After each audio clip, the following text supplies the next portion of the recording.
little validation. Like they loved it. And then they explained to me, like, the way you have the composition, the way you had the lighting on them, the way they're expressed, the way you capture them to look so powerful.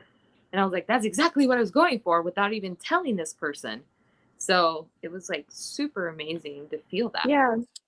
I mean, you're new to a craft, but your eyes have, they've had lives. So So I beautiful. feel I like it's, love that. I love how you yeah, said that. sure. Me too. Hold on, I should write that down. It's What's recorded, that so it's good. It's say again? Good, good, recorded. good, good. Season 3, ladies. I know it's been over a year since we last seen each other. We had to take time off to do self-development and growth. And when I say we, I mean myself and my wonderful partner, Anthony Ortiz. Without him, the show wouldn't be possible. He is the man, literally the man behind the scenes. We're here. It's 2024, and this year it's all about opening doors and going through them and seeing the wonderful opportunities this year is giving us. For example, we now have a live radio show on KQBH 101.5 FM. Who knew Women Creating Magic was going to be live on radio?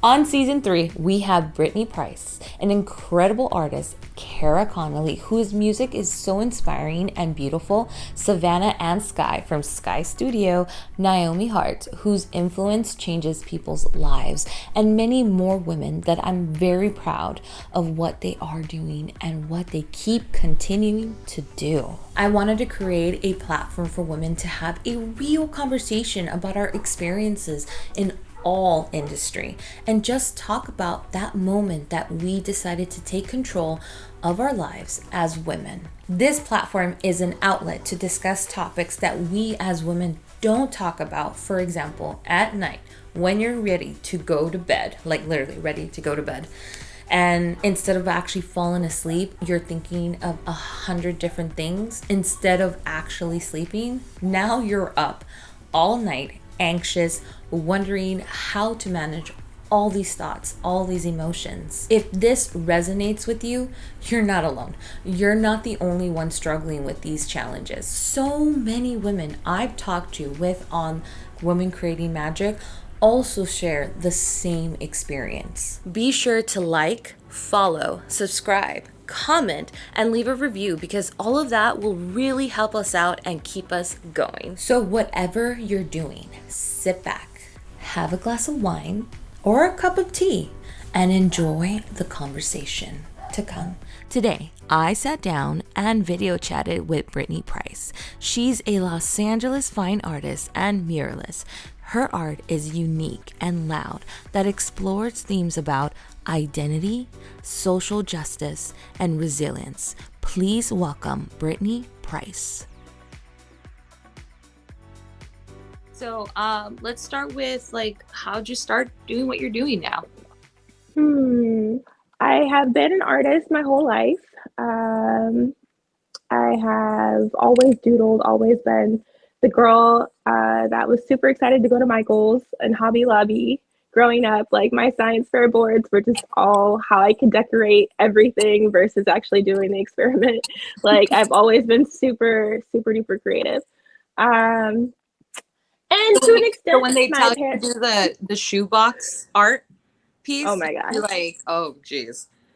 Yo, I remember one year my science fair project was how many licks does it take to get to the center of a Tootsie Pop? I just had so much fun just decorating the board. I don't even remember what my results were. I don't even think I really conducted the experiment besides just eating lollipops. I'm just like, okay. Anyways, That's dangerous. very much so. Very much so. Do they even sell Tootsie Pops anymore? Yes. I'm old. But remember the ones that had like the little star on the top? I don't even know what that meant, but I felt special getting it. Do you remember those? I do remember that, but I don't know what that means either. I'll probably Google it. Anyways, right? I need to Google it now. But yeah, so I was encouraged to have arts and crafts in my life as a kid, but as far as arts being a career choice, my family didn't really support that. One, because we didn't know any female Black artists out there. I didn't even know that Black people made art, to be perfectly honest. Besides seeing JJ on, what was it? Hanging in a child line. Good times. I know what you're talking I had about. to like think about it. But yeah, besides seeing that, I didn't know of any like living artists. So I thought art was for dead old white men. So yeah, so that was encouraged. So I thought, that can't be something that's for me. So art turned into more of like a journaling, like a diary. And I still feel like I still practice that. But yeah, but I've always like secretly wanted to like be an artist full time. And so I went through my life, whatever, doing whatever. And art was remains like my journal. That's my way of being able to write down my thoughts and my emotions. And it's like a secret thing because only I know what like. If I look at that painting or that doodle, I know what I was going through, but somebody else could look at it and be like, oh, that's a little happy little bird. And I'm like, mm-hmm. So that was cool. And I did like all these different occupations. I have had my run of the mill of acting and that world. And I was a seminar director at one point. At one point, I was making 6 figures, traveling the world. And I was miserable. Like I had everything that I thought that I wanted. Like I fit into like the mold of what you see yourself at, like at a certain age. You're like, oh my gosh, No, I know. that's what I want. And I had everything. I was like, I'm getting my passport stamps. I am saving up my money. I am traveling. I'm meeting new people. I don't know. I could fit in certain clothes. I was happy at that point. Anyways, I mean, as a woman, I don't know why weight matters, but at certain times it does. So, like the way you want yourself to look. So I technically had everything I wanted, but I was miserable. And so, did you that understand job, why you were miserable at that time, or you just? yeah, because I wasn't fulfilling my calling. I was, I was doing seminars. Like it's literally lackluster. Like nobody wants to go to a convention. Like, anyways. So, and then I felt, there's a whole predatory side of that business that I wasn't okay with either. So, yeah. So, I left that job. My family thought that I was crazy. And at that time, my rent was only $500 a month. I was living in the valley. And I was like, you know what? I've saved up like 150 grand. I'm going to go ahead and this is the only time. I don't have any kids. I don't have a relationship. This is the time to do my art. Like this is the time to go ahead and if I'm going to make it as an artist, I'm in LA, let's do it. So, so from there, that was like 6 years ago. I keep saying 5, but like the years keep adding on. Then I decided that I wanted to go ahead and do it. And it's been a very, I don't know, challenging, but rewarding experience to be in my craft and to have some type of reception is like the craziest feeling ever. Just to be seen. For me, I've always had like a really quiet, high-pitched voice. And so I've always been really kind of meek. And so for my art to speak for me is like amazing. Like, I mean, I speak up obviously, but like to be able to have something that represents my values or just me and people accept it or they can see it and tell me why they don't accept it. I think that's so dope. Just to be able to have yourself out there. You know what I mean? No, I know what you mean. The question was, how did I get started? I think I answered it. Yeah. And I'm still continuing. Yeah. Okay, cool. Yeah. No, I get what you mean. When I had my first gallery a couple weeks, like a month ago, I was like really nervous because first off, like I'm very new. When I mean I'm new, I barely have like a year and a half of doing photography. And when it comes to editing, I've done that since high school. That's not that's I always played with it because I always enjoyed, but I never really used the camera itself.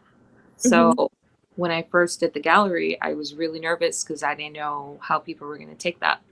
And uh, it was a way for me to express myself because I remember having the meetings with the models, and I remember having to, and they all told me aside that I love that you sat down with us and talked to us and let us know like what you think. And what I was telling them was basically like, this is my baby. Like, you guys are a representation of my expression. So when we're doing this, I want you to guys feel safe, protected. This is something positive. Because what I did is sort of like a 1960 boudoir look to them. And I told them, Oh, fun. yeah. And I told them I didn't want to do very Playboy kind of feel. I want a, how I see women to look sexy in certain positions and empowerment for it. So for that, we did it. And when the gallery came, I was like, oh, like, I love it. Like, I love all the photos. But at the same time, I was like, so how are people going to like, are going to love it? Are they going to hate it? And so, but then at the same time, I was thinking like, wait, that is something I created. That's basically me. Like, I'm definitely letting people know, like, that's me. This is the style that I like to go. And people actually bought my work, which I was really surprised and happy. And I was just like, whoa, like, this is amazing. They actually really bought work for me. And that's when I started realizing, like, oh, a little validation. Like, they loved it. And then they explained to me, like, you know, the way you have the composition, the way you had the lighting on them, the way they're expressed, the way you capture them to look so powerful. And I was like, that's exactly what I was going for without even telling this person. So it was like super amazing to feel that. Yeah.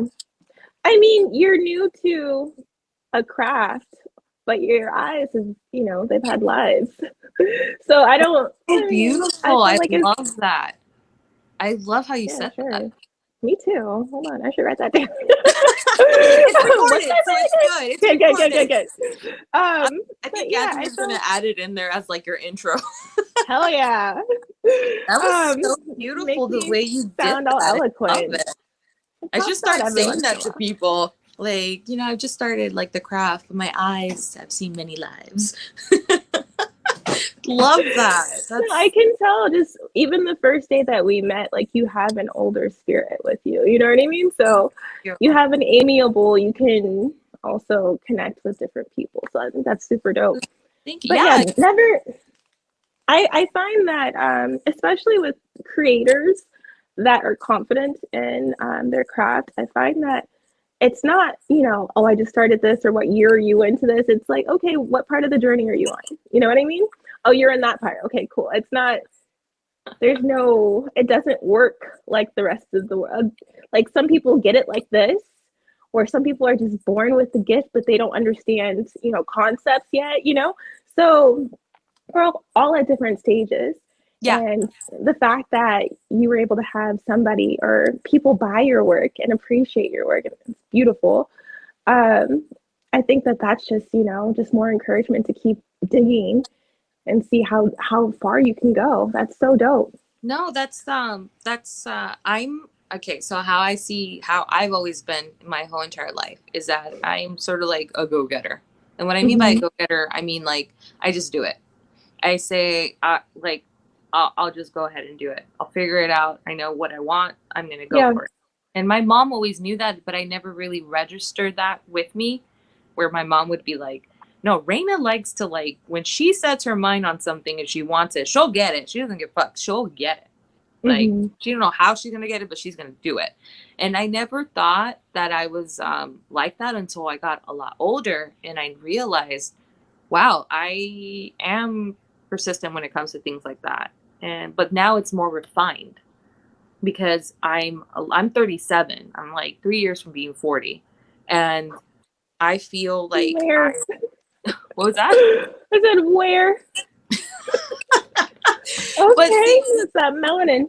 but see, like being that and having children and growing and seeing and working in so many different fields and seeing so many different lives, I I've learned to just refine what I want and explain to myself, okay, why do you want this? But it has more of a mature kind of feel to it now. So, like for example, there's something I want to end up doing next year in January. I want to film a short film, but with all women crew, like just women. And I want the one of the big things I want is that the credits when it ends, I want like BTS of just seeing that there's just a bunch of women doing this film, taking care of it, you know? And that's something really big for me because I'm just like, I didn't think about that a year ago. I wasn't thinking about being a director. And now that I'm there, I'm just like, whoa, like I'm there. And I have good friends who actually like want to be part of this. So it's pretty awesome. And like I said, it's one of those things that just I've learned throughout years that I've refined it, have a more of a mature look to it when I want to go for it. Can we talk about that though? Because I feel like when you're on your road to success or your path that you're supposed to be on, you're in your purpose, you're so tunnel vision. And sometimes you're like, stop and look in the mirror. You're like, wait, that's not me. That's not the title that I gave to myself. And then you're like, wait, why did I look in the mirror? And you just like, go back to the tunnel, go back to the tunnel. I don't Yeah. know. Like, do you have, like, you were just talking about how you would never have put yourself in a director position a year ago, but now all of a sudden, it's not even all of a sudden, but things are shifting so that you're put in this position to shine this light. Yeah. I think it's because once you start going into a path that you love and you find yourself kind of like this is you start recognizing every day this is something I want to do. Because before this, I was I worked in optometry as an optician and Oh, ophthalmologist. cool. So I did that. I like I said, I made money. Like I worked 10 years of doing that. Yeah. And so it's like I have a professional profession, I guess. And I left that. I left all of that in August because I started to notice that that wasn't my craft. That wasn't what I wanted to do. And I was already starting the business I have now. I had started a year ago. And I started realizing that what I'm more passionate about is the art. So when you have negative thoughts, Yes. how do you get away from that?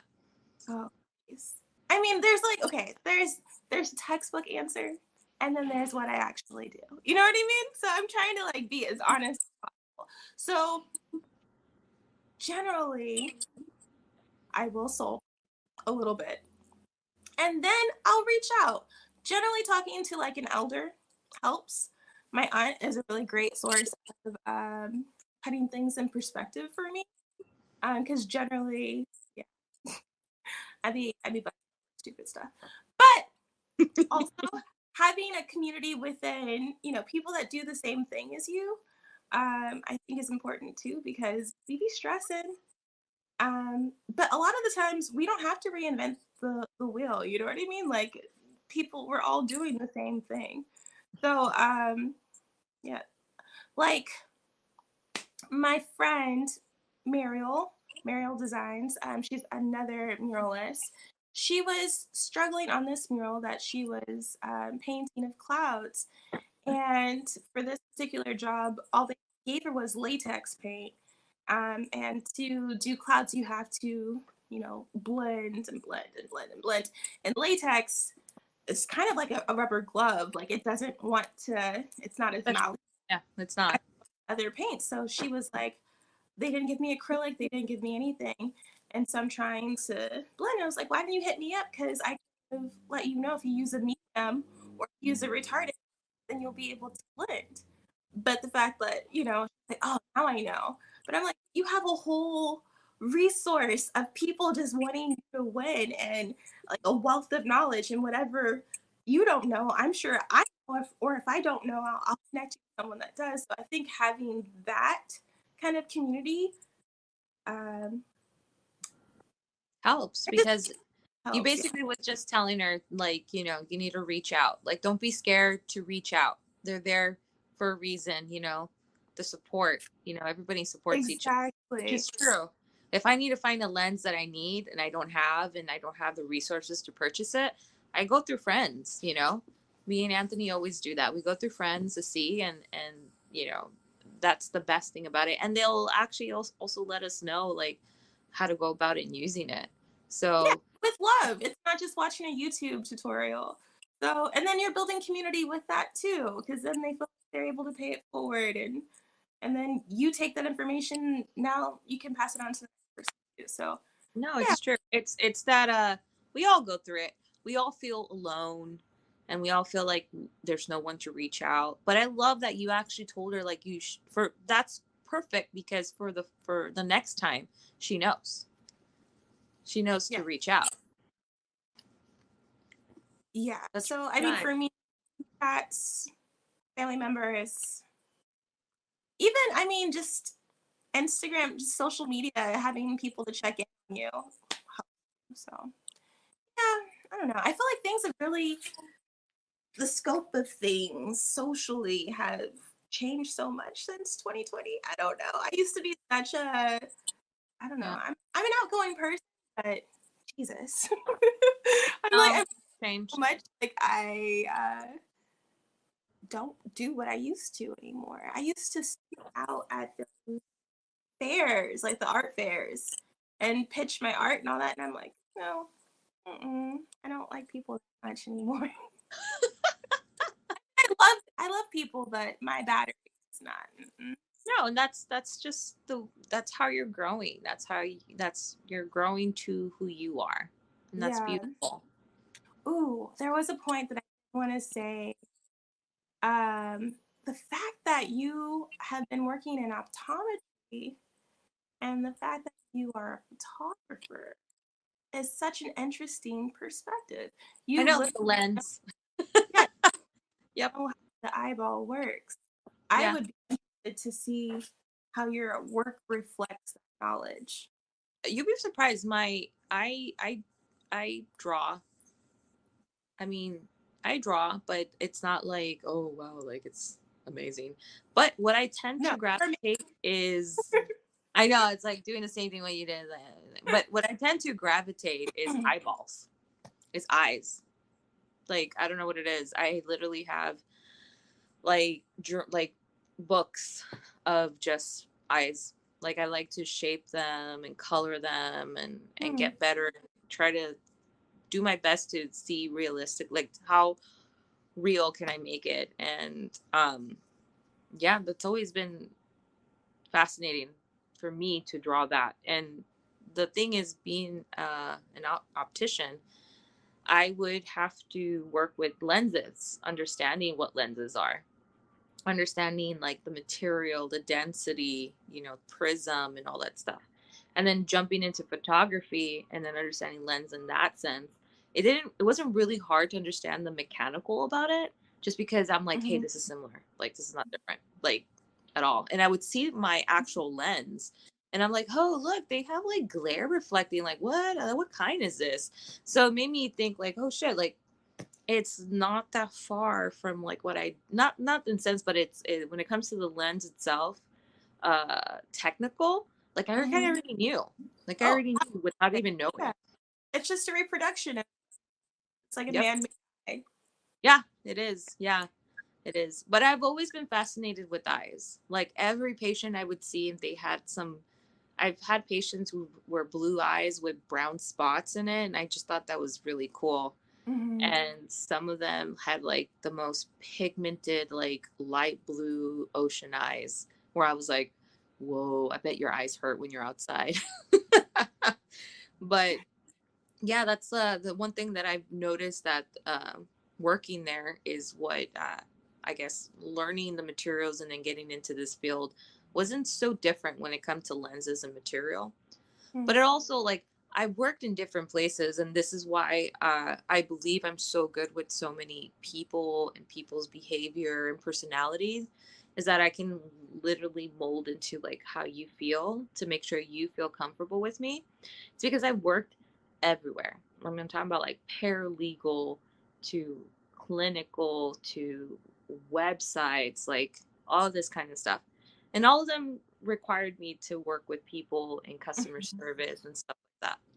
The last job I had worked. I guess it was the last hurrah that life wanted to teach me, was to say no.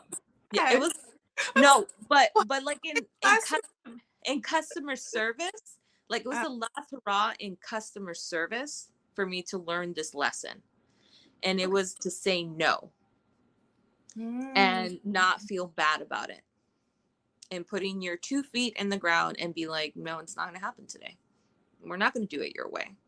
We're going to do it the way what has been done here, what is appropriate. Were you what policy? What was that? So were you at Burger King? No. I worked at Seal Beach. Beach? I'm just joking. Yeah, no. I worked at Seal Beach and it was bad. And it was just really bad. Very entitled people. And I've worked with people like that in the past, but I've never worked so constantly almost every day. And I was the only one with like a backbone, because everybody would be like coming and be to me about like, hey, we have a Karen, can you like deal with it? And I'm like, what? So what I've learned, one of the things I've learned, which actually is a really good thing, is to say no and not to feel bad about it. Mm-hmm. And there's no, and the other person should not feel, upset about it. That's what you're registering towards them. So that's one of the things I've learned there. But for sure, that's like the biggest thing where I would just kind of be like, no, it's not going to work out for you. Like, we have to follow rules here. It's not going to go your way. Yeah, that's like the biggest thing. And I love that I learned that, because it helps so much in being an entrepreneur, your own business, it's for you to put your standards. Yeah, it's for you to put your standards. Coming from a customer service background myself, I feel like those so many like lessons that are immeasurable, and I feel like I will be using those customer service skills for the rest of my life. Forever. Like, presenting face, being able to like check your whole like surroundings within like a second, you know what I mean? And be able to multitask. Yeah. It's great training as long as you're ready for the next step. I mean, yes. And I was doing 10 years of that. I feel like I've seen thousands of people. So wow. Well, I hope you got some great commissions. It's crazy. This last job I was at, I got commission. The rest of them, I've never got any commissions, but this one I did. And the cool part is that a lot of the patients love me. Some that are really, really good, they would tip me. I think one time they like tipped me like here, and I'm like, hey, I'm not supposed to take tips. Like, no, here. And it was like $100. They brought me like jewelry, wine, and shit like that. And throughout my whole life, they've always done, like, I always had patients who got me stuff. And that's just not because I'm trying to be extra. It's just, one thing my mom taught me was like, whatever you're going to do, do it gracefully and work really hard for it, because people will see that that's you, and then for you to feel happy that you're doing a great job too. And I love that my mom told me that, because every job that I would take, I would work my very best, where my limits, and she's a single mom. So she would be like, if you know your limits and you're not cool with that, you let them know. Like, email that stuff, talk to a manager and do this. So I've always done that. I've always been like direct about everything. And I love that, because you apply that in life too, as well. Very much. Absolutely. Feel my email skills. Oh my God. Yeah. It's funny because I can corporate the shit out of an email, but if I'm going to do something very sentimental, I can do it. It just takes me a minute. But Mr. over here, he like can write it up like so quickly. And I'm just like, can you help me with something? Can you like write it out for me? Because you do it so well when it's like so personal. Hilarious. I love it. Well, let's talk about where people can find you. Oh, yeah. You can find me on all platforms at Brittney S Price. That's it. Oh, the Brittney So- Price. That's it. Like, Yeah, so my name is Brittney Shelton Price. Mhm. And so I thought that I was being like clever when I put Brittney S Price. Because then that'd be and I was like Brittney's Price. But nobody ever got that. So everybody calls me Brittney's Price. You know, whatever. so pretty much, if they Googled you, they just put that name. Yeah. My website's Your Brittney.com. website. My email's BrittneySPrice@gmail. Yeah, my Instagram, yes, TikTok, Brittney S Price, Facebook, Brittney S Price. Awesome. Simple. Oh, good. That's good. I love that. Well, I know you need to rest, and you need to rest your voice. So I know you need to rest so you can work, because we definitely need that in our life when we're not feeling the best. Bury that. Yes. Enjoy the rest of the day, okay? Yes, thank you, Reyna. Yeah. Bye. You want to Bye. Bye. Bye. Take care. I sincerely hope you enjoyed that conversation as much as I did. Thank you so much for joining us and listening. Don't forget to like, comment, leave a review, follow us on socials, and subscribe, because you won't want to miss the magic.